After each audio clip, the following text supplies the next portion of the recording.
아니에요. 아니야. 정임은 중환자실 문을 두드리며 흐느꼈다.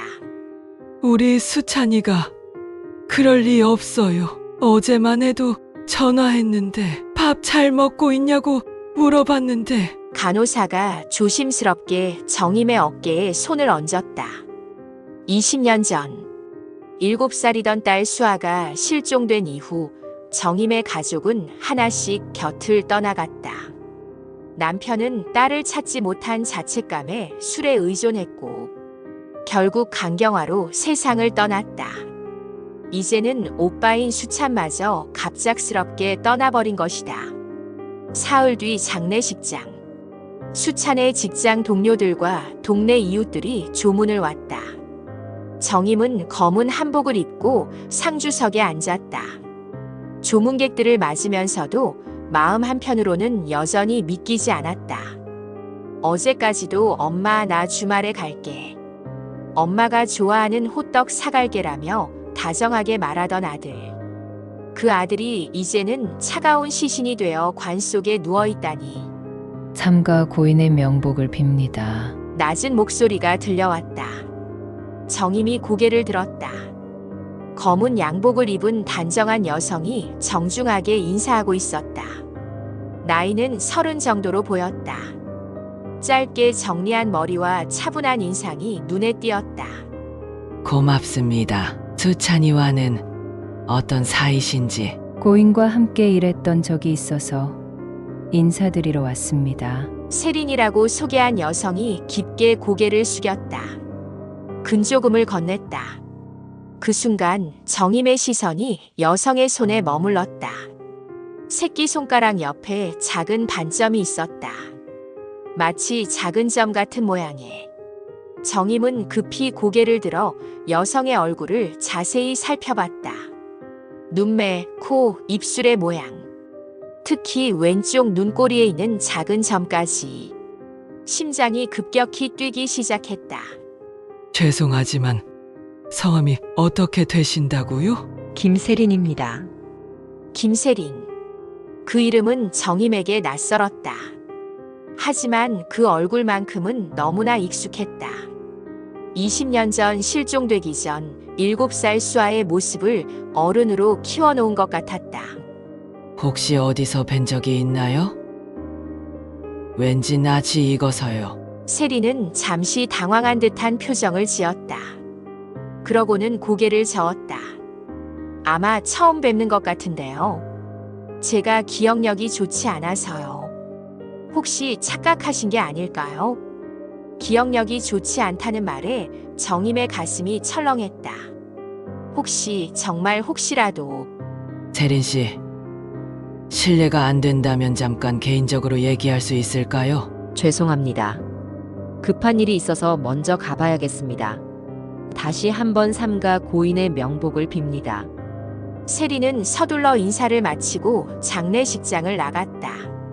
정임은 그 뒷모습을 바라보며 가슴이 터질 것 같은 느낌을 받았다. 걸음걸이마저 어린 시절 수아와 너무 닮아 있었다. 그날 밤 정임은 수찬의 방을 정리했다. 서랍 속에서 봉인된 편지 한 통을 발견했다. 엄마에게라고 적힌 수찬의 글씨였다. 편지를 열어보니 떨리는 글씨로 이렇게 적혀 있었다. 엄마, 이 편지를 읽고 계시다면 저는 이미 엄마 곁을 떠난 후일 거예요. 미안해요. 정말 미안해요. 20년 동안 숨겨온 것이 있어요. 수아. 우리 수아가 살아있어요. 하지만 엄마가 아시면 안 된다고 했어요. 엄마 이름이 없는 게 더 안전하대요. 그들이 너무 강해요. 저도 더 이상 버틸 수가 없을 것 같아요. 엄마 수아를 꼭 찾아주세요. 하지만 조심하세요. 그들은. 편지는 거기서 끝나 있었다. 정임의 손이 덜덜 떨렸다. 수아가 살아있다는 것일까? 그렇다면 오늘 본 세린이. 다음 날 새벽. 정임은 잠 못 이루던 밤을 보내며 결심을 굳혔다. 무슨 일이 있어도 진실을 밝혀내겠다고. 수찬이 남긴 마지막 메시지가 거짓이 아니라면 자신의 딸 수아를 반드시 찾아내겠다고 창밖으로 새벽 해가 떠오르고 있었다. 정임의 긴 여정이 시작되는 순간이었다. 정임은 수찬의 직장을 찾아갔다. 중견 건설회사에서 현장 관리자로 일했던 수찬. 동료들은 모두 그의 갑작스러운 죽음을 안타까워했다. 수찬 씨는 정말 성실한 직원이었어요. 가족 생각도 많이 하고요. 총무과장이 말했다. 그런데 요 몇 달 사이에 뭔가 고민이 많아 보이더라고요. 스트레스를 많이 받는 것 같았어요. 혹시 수찬이가 세린이라는 분과 일했던 적이 있나요? 세린? 우리 회사에 그런 직원은 없는데요. 정임은 장례식장에서 받은 근조금 봉투를 다시 확인해 봤다. 김세린이라는 이름과 함께 하람문화재단이라는 도장이 찍혀 있었다. 하람문화재단. 정임은 인터넷 검색을 통해 그곳이 대기업에서 설립한 문화예술지원재단이라는 것을 알게 되었다. 재단의 홈페이지에서 임직원 소개를 찾아봤다. 김세린은 사업개발팀 팀장으로 소개되어 있었다. 사진 속의 세린은 장례식장에서 본 그 여성이 분명했다. 하지만 이상한 점이 있었다. 경력란을 보니 해외 교육기관 졸업 후 2005년 재단 입사라고만 되어 있을 뿐이었다. 구체적인 학력이나 경력 사항이 없었다. 정임은 문화재단을 직접 찾아가기로 했다. 강남의 고층 빌딩에 위치한 재단 사무실. 화려하고 세련된 인테리어로 꾸며져 있었다. 안녕하세요. 김세린 팀장님을 만나 뵙고 싶은데요. 약속이 있으시나요? 아니요, 개인적인 일로 잠깐만 뵙고 싶어서요. 리셉션 직원은 내선 전화를 걸어 확인해 봤다. 하지만 세린은 출장 중이라며 면회를 거절했다. 언제쯤 뵐 수 있을까요? 죄송하지만 김 팀장님께서는 당분간 해외 출장 예정이라서요. 정임은 실망스러웠지만 포기하지 않았다. 재단 건물 앞에서 세린을 기다리기로 했다. 이틀째 되는 날 드디어 세린이 나타났다. 저기요, 세린 씨. 세린은 정임을 보자 당황한 표정을 지었다. 어머님, 여기서 뭘 하세요? 세린 씨와 꼭 얘기하고 싶은 일이 있어서요. 잠깐 시간 내주실 수 있나요? 죄송하지만 급한 회의가 있어서요. 제발요. 정말 중요한 일이에요. 정임의 간절한 목소리에 세린은 잠시 망설였다. 그러고는 근처 카페로 자리를 옮겼다. 어머님, 무슨 일이시죠? 정임은 세린의 얼굴을 자세히 관찰했다. 더 가까이서 보니 확신이 더욱 강해졌다. 눈썹의 모양, 입술 끝에 작은 흉터, 귓불의 형태까지. 모든 것이 어린 시절 수아와 일치했다. 세린 씨, 혹시 어린 시절 기억이 있으세요? 기억이요? 가족이나 부모님에 대한 기억 말이에요. 세린의 표정이 어두워졌다. 저는 어린 시절 기억이 없어요. 사고 후유증으로 기억을 잃었거든요. 사고요? 교통사고였어요. 7살 때요. 그 이후의 기억만 있어요. 7살. 수아가 실종된 나이였다. 정임의 심장이 빠르게 뛰었다. 세린 씨, 실례가 될지 모르지만요. 혹시 수아라는 이름이 익숙하지 않나요? 세린이 갑자기 얼굴을 찡그리며 머리를 감쌌다. 아, 아파요. 괜찮아요? 세린 씨, 죄송해요. 가끔 이런 두통이 와요. 저 먼저 가보겠습니다. 세린은 서둘러 자리를 떠났다. 정임은 그 모습을 보며 더욱 확신했다. 분명히 무언가 숨겨진 것이 있었다. 그날 저녁, 정임은 수찬의 방에서 더 많은 단서를 찾기 위해 구석구석을 뒤져봤다. 책상 서랍 뒤편에서 작은 수첩을 발견했다. 수첩에는 여러 번호와 주소가 적혀 있었다. 그리고 세린 마이너스 수아라는 메모가 있었다. 또한 이사장 마이너스 위험, 재단 뒤, 세력, 엄마 모르게 같은 단편적인 기록들이 있었다. 수찬이 이미 오래전부터 무언가를 조사하고 있었던 것 같았다. 수첩의 마지막 페이지에는 한 줄의 메모가 있었다. 수아야, 엄마가 너를 찾고 있어. 하지만 아직은 안 돼. 그들이 너무 위험해. 언젠가는 꼭. 정임은 수첩을 꽉 쥐고 눈물을 흘렸다. 수찬이 혼자서 얼마나 고민했을까? 왜 자신에게 말하지 않았을까? 다음 날, 정임은 용기를 내어 하람문화재단의 이사장을 만나보기로 했다. 최고 위층의 사무실까지 올라가는 것은 쉽지 않았다. 하지만 정임은 포기하지 않았다. 죄송합니다. 이사장님은 면회 약속이 없으시면요. 제발요. 김세린 팀장님에 관한 일인데 정말 중요한 얘기예요. 보안 직원이 내선 전화로 확인한 후 잠시 기다리라고 했다. 10분 후 정임은 이사장실로 안내되었다. 안녕하세요. 저는 최건호 이사장입니다. 무슨 일로 오셨는지요? 60대 초반으로 보이는 최 이사장. 점잖은 인상이었지만 눈빛이 예리했다. 김세린 팀장님에 대해 여쭤보고 싶은 게 있습니다. 세린이에 대해서요. 무슨요? 혹시 세린 씨의 과거에 대해 아시는 게 있나요? 어린 시절이나요? 최 이사장의 표정이 급격히 변했다. 부인, 왜 그런 걸 물어보시는 거죠? 세린 씨가 혹시 제 딸일 수도 있을 것 같아서요. 딸이요? 최 이사장이 의자에서 일어났다. 부인, 실례지만 성함이 어떻게 되시죠? 정임입니다. 박정임이요. 최 이사장의 얼굴이 창백해졌다.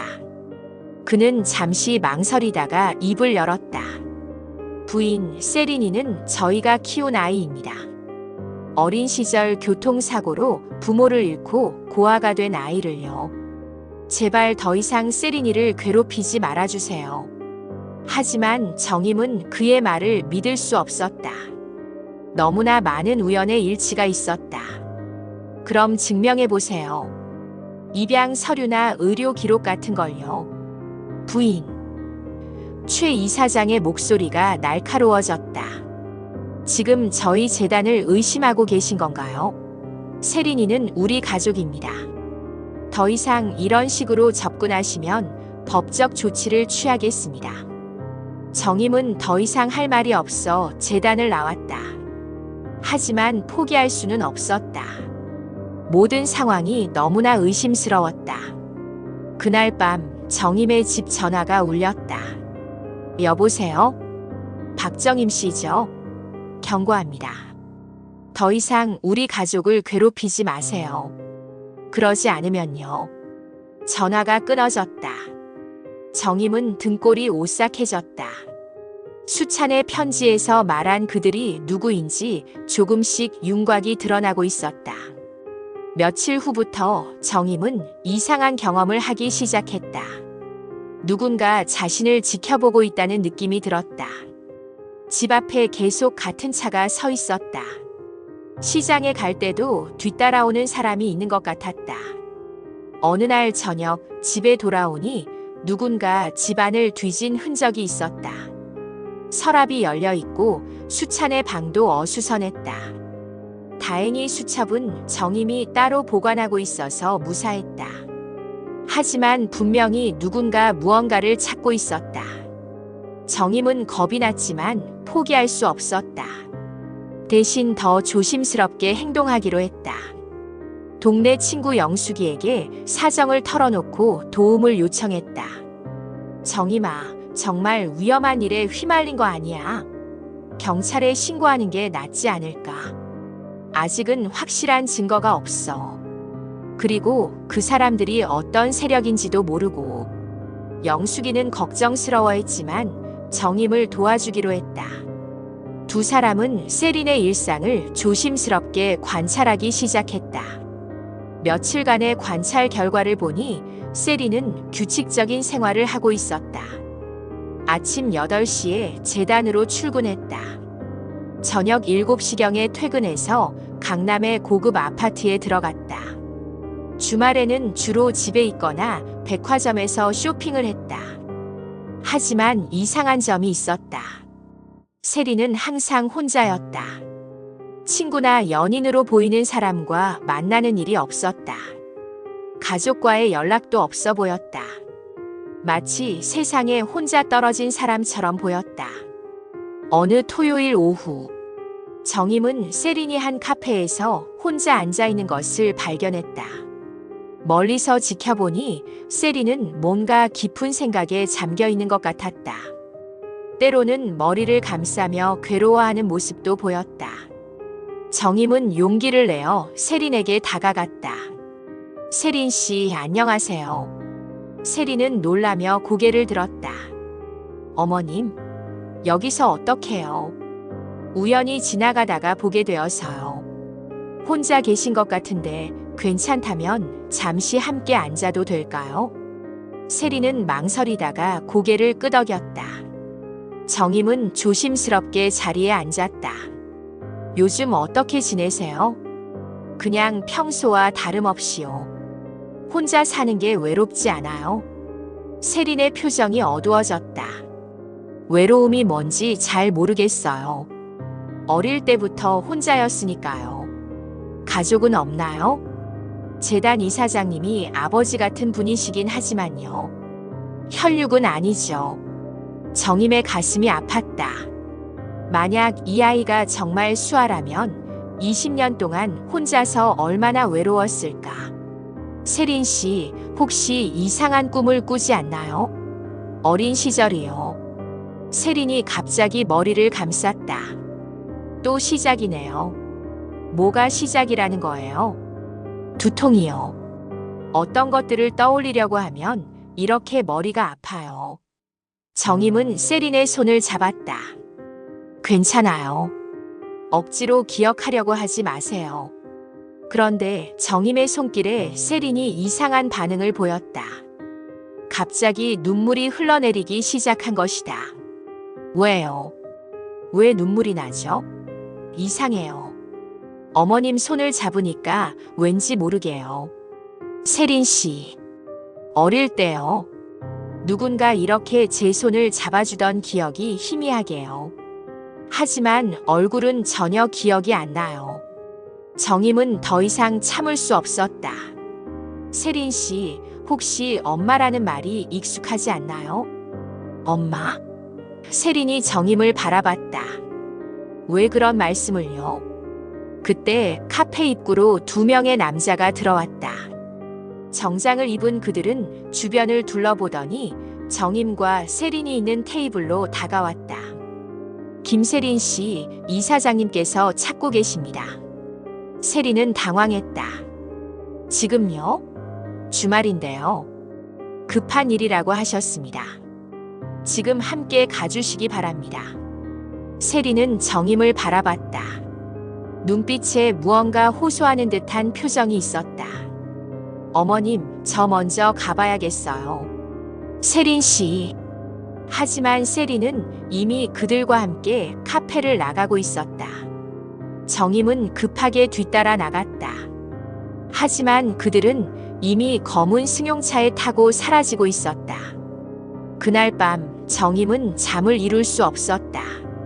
세린의 반응이 너무나 수상했다. 분명히 뭔가 기억하고 있는 것 같았다.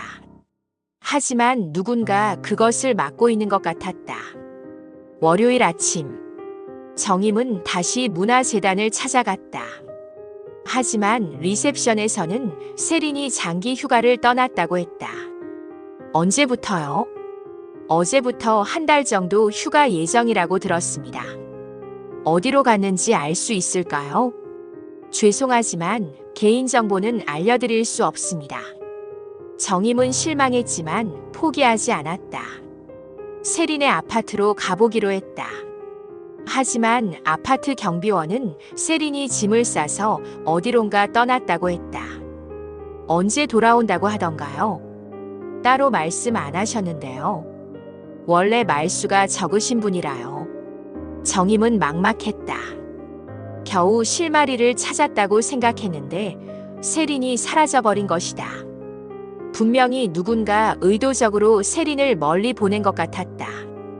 그날 저녁 집에 돌아온 정임은 또 다른 협박 전화를 받았다. 박정임 씨, 마지막 경고입니다. 더 이상 우리 일에 관여하지 마세요.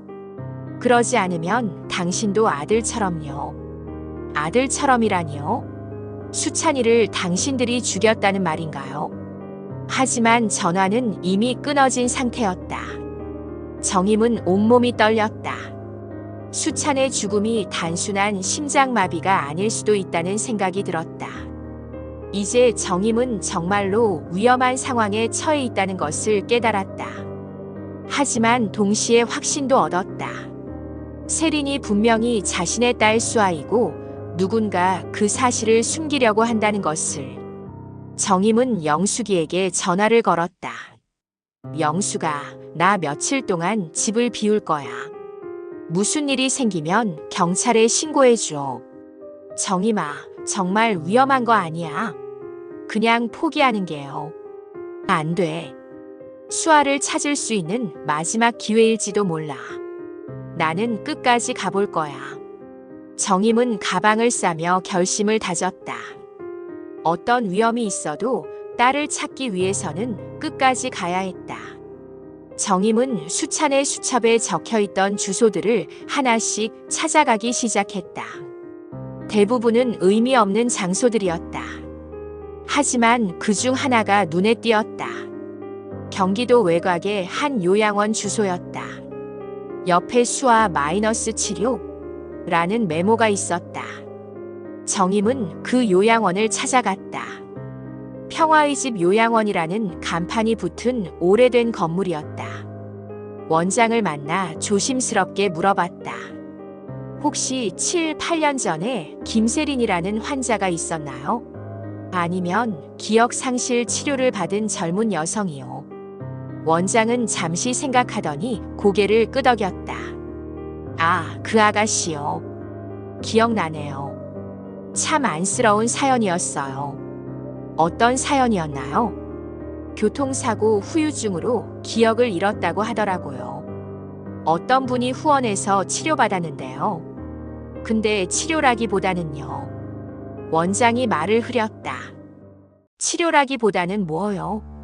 아니에요. 제가 말할 수 있는 게 아니네요. 환자 비밀이니까요. 하지만 정임의 간절한 부탁에 원장은 조금 더 얘기해 주었다. 그 아가씨 가끔 잠꼬대를 하곤 했어요. 엄마, 오빠 이런 말을 하면서 울기도 하고요. 그럴 때마다 간병인이 약을 주더라고요. 약이요? 강한 신경 안정제였어요. 기억이 돌아오는 걸 막는다면서요. 그런데 정말 그게 맞는 치료였는지요. 정임의 가슴이 아팠다. 딸이 기억을 되찾을 때마다 약으로 억눌러 왔다는 얘기였다. 혹시 그때 치료비를 댄 사람이 누군지 아세요? 하람문화재단에서 나왔어요.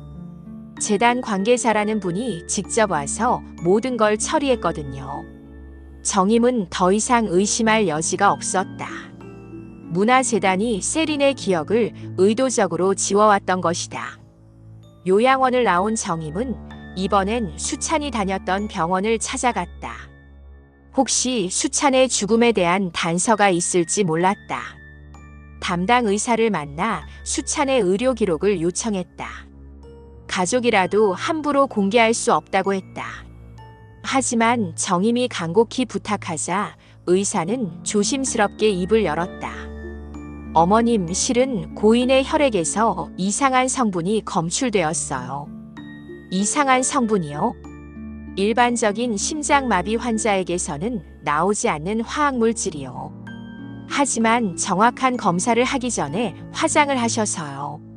정임은 충격을 받았다. 수찬이 정말로 누군가에 의해 죽임을 당했을 가능성이 있었다. 의사 선생님, 그럼 이건 사건인 거네요? 확실하지는 않습니다. 하지만 의심스러운 건 사실이에요. 경찰에 신고를 해볼까 했는데 유족이 원하지 않으신다면요. 신고해주세요. 제발요. 며칠 후 경찰이 수찬의 사건을 재조사하기 시작했다. 정임은 수찬의 편지와 수첩을 증거로 제출했다. 담당 형사는 사건의 심각성을 인식하고 본격적인 수사에 착수했다. 어머니, 이 사건은 단순한 살인이 아닐 수도 있어요. 큰 조직이 관련되어 있을 가능성이 높습니다. 그럼 제 딸은요? 세린이는 어떻게 찾을 수 있을까요? 일단 문화재단에 대한 수사를 진행해 보겠습니다. 하지만 어머니도 조심하세요. 이미 협박을 받았다고 하셨으니까요. 그날 밤 정임의 집에 또 다른 방문자가 있었다. 이번에는 전화가 아니라 직접 찾아왔다. 박정임 씨죠? 문을 열어보니 문화재단의 최 이사장이 서 있었다. 하지만 예전의 점잖은 모습은 없었다. 표정이 차갑고 날카로웠다. 이사장님, 이 밤에 무슨 일로요? 들어가도 될까요? 할 얘기가 있어서요. 정임은 망설였지만 거절할 수도 없어서 그를 집 안으로 들였다. 어머니, 지금 하시는 일을 멈추세요. 무슨 말씀인지요? 경찰에 신고한 것도 알고 있고 세린이를 찾아다니는 것도 다 알고 있어요. 더 이상 계속하시면 어머니도 위험해집니다. 위험하다는 게 무슨 뜻인가요? 수찬이를 죽인 것도 당신들인가요? 최 이사장의 표정이 더욱 차가워졌다. 어머니, 세린이는 이미 저희 가족입니다. 20년 동안 키웠어요. 이제 와서 나타나서 아이를 힘들게 하지 마세요. 세린이가 정말 제 딸 수아 맞나요? 잠시 침묵이 흘렀다. 최 이사장이 한숨을 쉬며 말했다. 그렇다고 해서 뭐가 달라지겠어요? 아이는 이미 다른 인생을 살고 있어요. 기억도 없고 새로운 정체성으로 행복하게 살고 있는데요. 행복하다고요? 혼자서 외롭게 살면서 기억 상실로 고생하는 게 행복한가요? 어머니. 최 이사장의 목소리가 날카로워졌다. 더 이상 간섭하지 마세요. 세린이를 위해서라도요. 아니에요. 제 딸을 돌려주세요. 왜 기억을 지웠어요? 왜 저희와 만나지 못하게 했어요? 최 이사장이 일어나며 말했다. 마지막 경고입니다. 며칠 안에 모든 신고를 취하하고 조용히 사세요. 그러지 않으면요. 그는 말을 끝내지 않고 집을 나갔다. 하지만 그 위협의 의미는 충분히 전해졌다.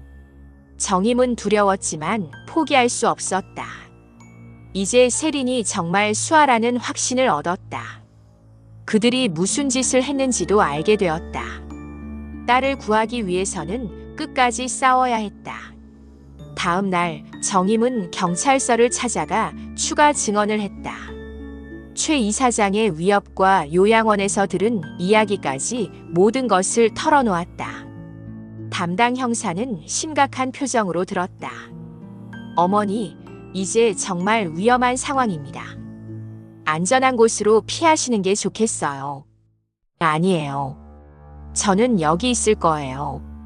제 딸을 찾을 때까지는요. 하지만 그날 밤 정임은 예상치 못한 소식을 듣게 되었다. 최 이사장이 갑자기 사망했다는 것이었다. 심장마비라고 했다. 하지만 수찬의 경우와 너무 유사했다.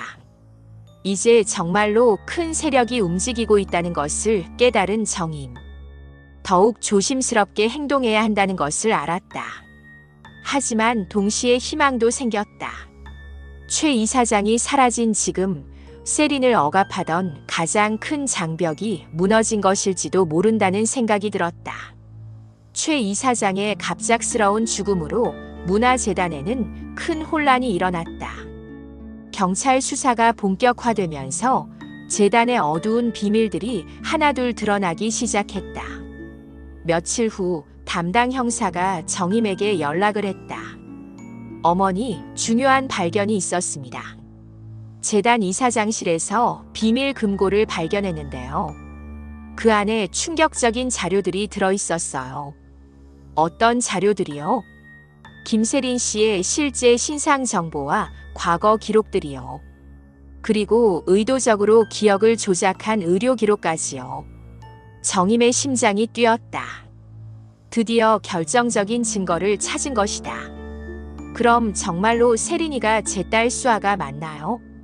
DNA 검사를 해봐야 확실히 알 수 있지만요. 문서상으로는 그럴 가능성이 매우 높습니다. 20년 전 실종 당시의 신체 특징과도 일치하고요. 형사는 더 충격적인 사실을 알려주었다. 어머니, 수아 양이 실종된 것은 우발적인 사건이 아니었어요. 최 이사장이 개인적인 목적으로 계획적으로 유괴한 것 같습니다. 개인적인 목적이요? 최 이사장에게는 자식이 없었어요.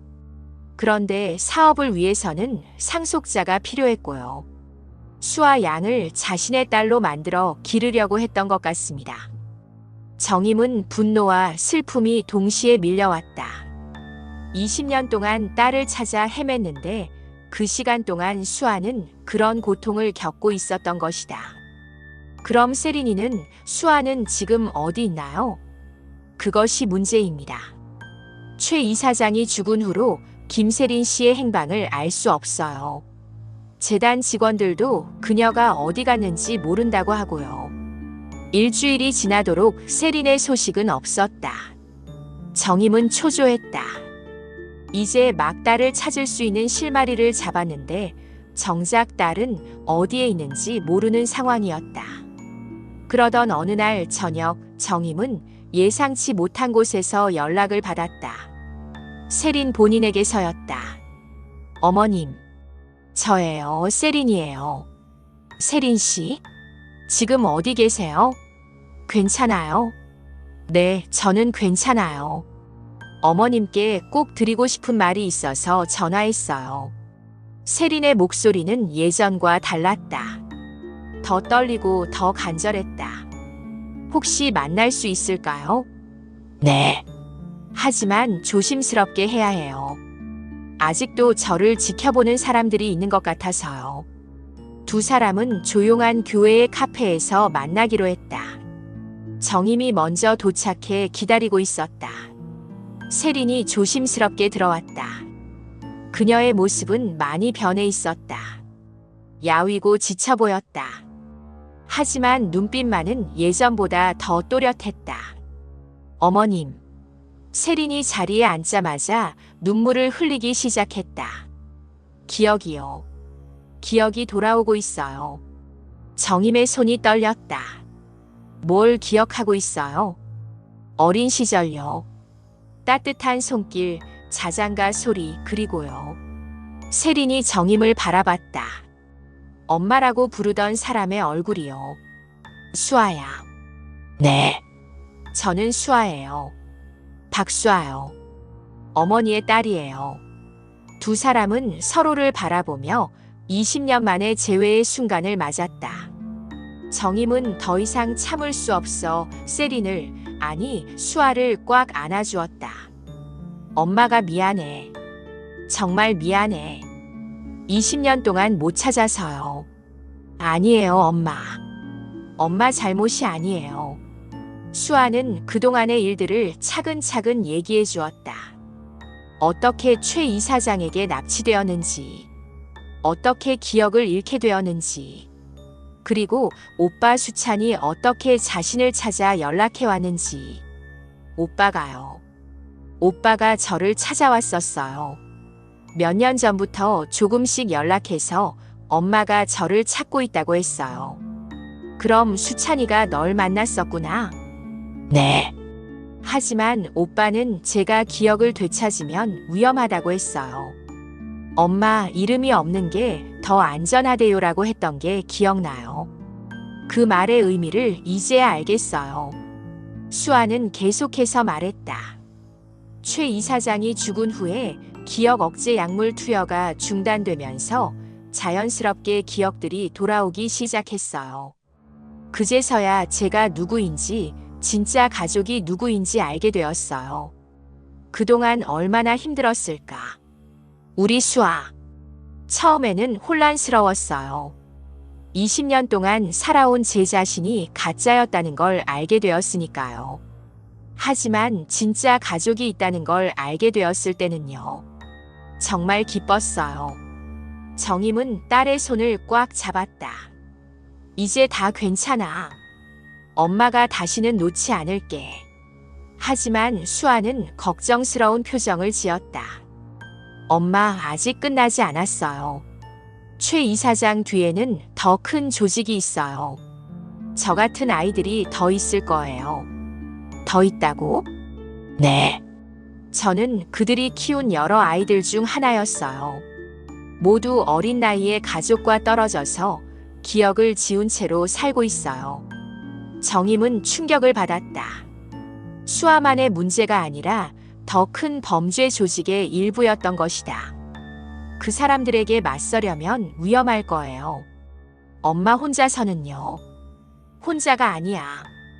경찰도 수사하고 있고 우리에게는 이제 증거도 있어. 며칠 후 수아는 경찰서에서 정식으로 진술했다. 그녀의 증언을 통해 대규모 아동 유괴 및 신상 조작 사건의 전모가 드러났다. 여러 명의 관련자들이 체포되었다. 수아와 같은 피해자들을 찾는 작업이 시작되었다. DNA 검사 결과도 나왔다. 수아와 정임은 확실히 모녀지간이었다. 20년 만에 가족이 다시 만난 것이 공식적으로 확인된 순간이었다. 한 달 후 정임의 작은 집에서 두 모녀는 조용한 일상을 시작했다. 수아는 문화재단을 그만두고 새로운 삶을 준비하고 있었다. 기억이 돌아오면서 혼란스러운 부분도 있었다. 하지만 엄마와 함께하는 매일이 소중했다. 엄마, 오빠 생각이 많이 나요. 그래. 수찬이가 정말 고생 많이 했구나. 혼자서 모든 걸 감당하려고 했으니까. 오빠 덕분에 엄마를 다시 만날 수 있었어요. 오빠가 포기하지 않았으니까요. 저녁 무렵 두 사람은 수찬의 무덤을 찾았다. 정임은 아들 앞에서 마침내 딸을 찾았다고 보고했다. 수찬아, 엄마가 수아를 찾았어. 너가 그렇게 걱정하던 동생을 이제 엄마가 잘 돌볼게. 고생 많았어, 우리 아들. 수아도 오빠의 무덤 앞에서 말했다. 오빠, 고마워요. 오빠가 지켜줘서 엄마를 다시 만날 수 있었어요. 이제 엄마 곁에서 잘 살게요. 해가 지면서 하늘이 붉게 물들었다. 20년 만에 다시 만난 모녀는 서로의 손을 잡고 집으로 돌아갔다. 비록 잃어버린 시간은 되돌릴 수 없다. 하지만 이제부터 만들어갈 새로운 추억들이 그 빈자리를 채워줄 것이었다. 엄마, 이제 정말 집에 온 것 같아요. 그래, 우리 수아. 이제 진짜 집이야. 정임은 딸의 어깨를 감싸며 미소 지었다. 긴 방황의 끝에서 마침내 찾은 진정한 평화였다. 그날 밤 두 사람은 오랫동안 대화를 나누었다. 잃어버린 20년의 이야기들, 그리고 앞으로 함께할 날들에 대한 꿈들을. 어둠이 걷히고 새벽이 오는 것처럼 그들의 삶에도 새로운 시작이 기다리고 있었다. 사랑하는 사람을 잃어본 이들은 안다. 다시 만나는 기쁨이 얼마나 소중한지를, 그리고 그 사랑이 얼마나 강한 힘을 가지고 있는지를. 하지만 그들의 진짜 삶은 이제부터 시작이었다.